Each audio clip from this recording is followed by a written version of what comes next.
We're coming now to the Gospel of John, chapter 1 and verse 6.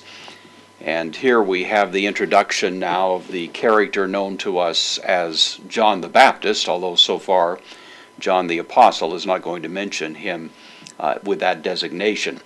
But here we go. We're looking at verse 6, egeneto. We've seen this, of course, already.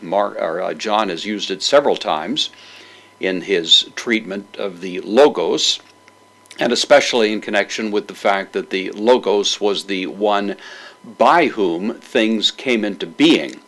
And this word egeneto, the aorist of genomai, which means to become, would be the past tense. Something came to be. It's sometimes translated came to pass, came into being, that sort of thing. There's only really two verbs that have been used primarily by John so far. One was the verb ein, which is the imperfect of eimi, which is translated was, and then this word egeneto, which is the aorist of genomai. Of course, he's used the word shine and one other verb as well, but those are the two that have been primarily there. And in some ways, you might say John is trying to set a contrast between them. The Logos ein, the Logos was, even in the beginning, the Logos already was, you see.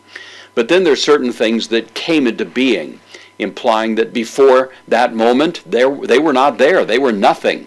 And now we have that particular verb applied to one who is called anthropos. This is the nominative singular masculine. This word anthropos, of course, means man. We have many English words that derive from that, anthropology, anthropic, that sort of thing. So a man came to be, you might say. A man came into being. Or there came to pass that there was a man. That's the idea here. So a man came into being. Here's a participle now. This is the perfect participle. It's the nominative singular masculine. It is associated with the word man. So a man came, a man there was, sent, and the idea that the perfect is used would suggest that he was sent and that it continued to be an abiding status. He was sent, you might say, on a permanent basis, that was his ongoing call. It wasn't a temporary sort of status in which he found himself. So a man sent para from God. Now there's various words that are used in Greek to mean from. The most common is apo, but this is para, and it does suggest a little bit more of a sense of intimacy with the one who is being sent.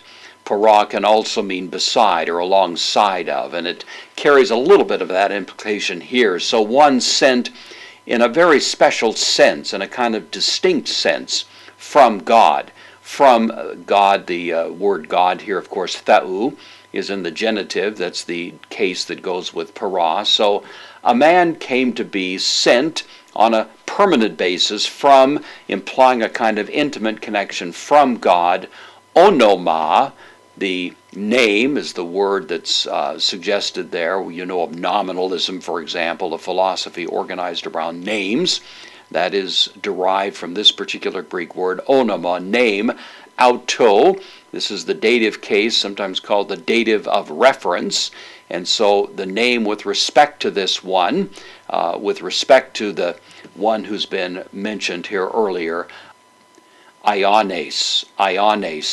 This word which we translate as John, it's a fairly common word in Greek, common name I should say in the Greek language. So here we have now the introduction of this character concerning which John is going to say some other things.